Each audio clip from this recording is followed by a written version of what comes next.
Okay, guys, the watch list for Tuesday, September 6th. The SPY still in this range really for the past month, or if you want to lower your bottom half of the range to down here, then you're basically in a range for about 2 months.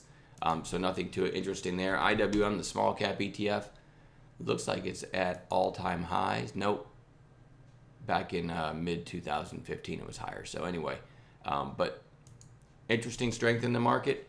And let's go right into the watch list. KONE had a really nice pop on Friday. It's green almost every day for the past week. It's a low floater. It's extended to me now, but I'm going to start watching it on Monday. Actually, to be fair, Friday, Jane, one of our members from the UK, said, I was going over the morning gap list, and she said, hey, let's add KONE. And I looked at it and said, you know what, that's a pretty handsome chart. Had this nice pop here after this huge pop back here, and it was flagging. So Jane, about 5 minutes before the open on Friday, got me to add this to the watch list, and look what it did. Boom. It did it right out of the gate, so it didn't meet my entry parameters, but certainly strong.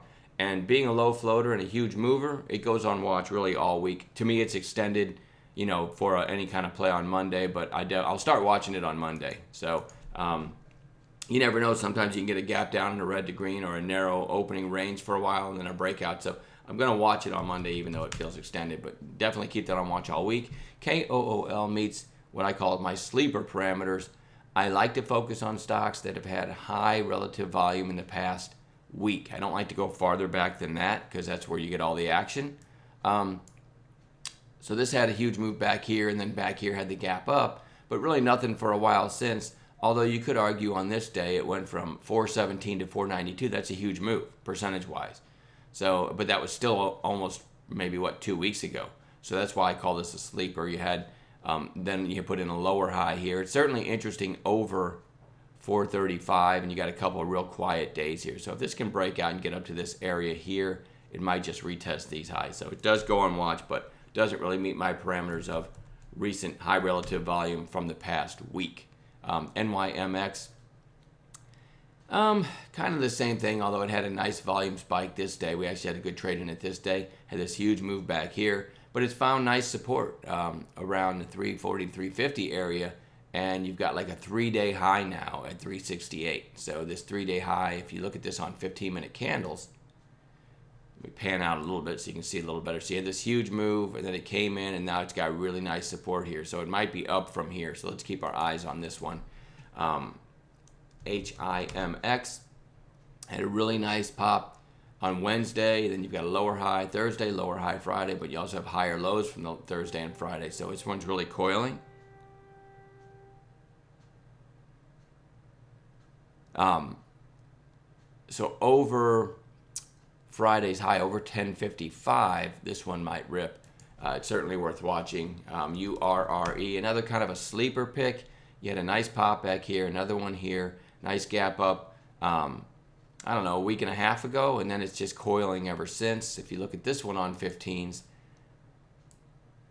after the gap up, then you had a nice secondary bounce here, and from this high, which was 168, kind of have a cup and handle going on. So up over maybe this 165 area, this might have a secondary move. I don't love this one, but it doesn't cost me anything to have it on a chart.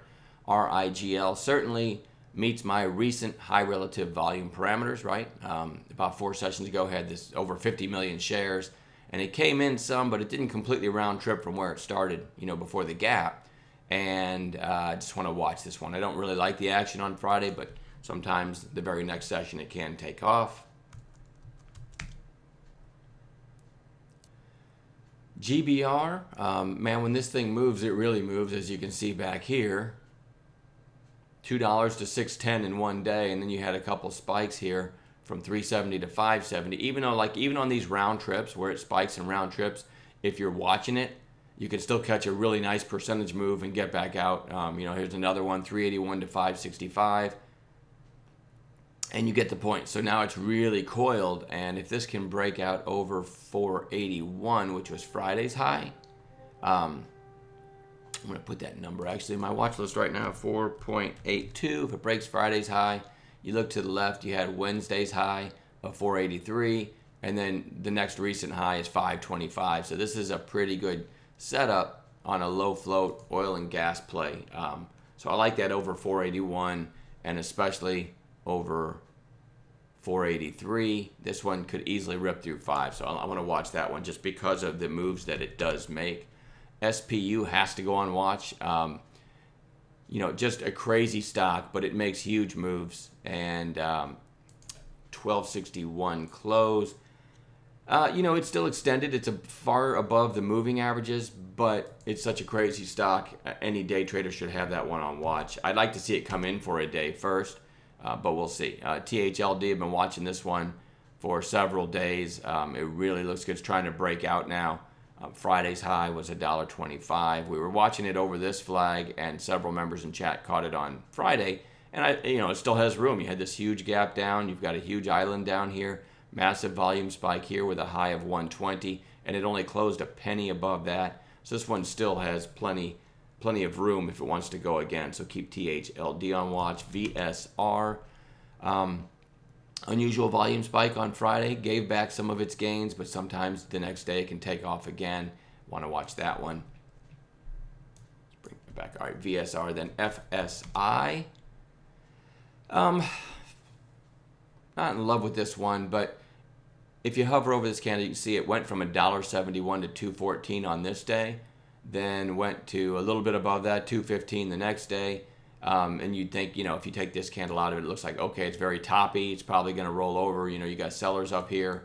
And whoops. And then on Friday, it just keeps climbing inside of these candles still. So, anytime you get a stock that can move from 171 to 214, that's a nice percentage gain, and it's coiling. Let's look at the weekly real quick.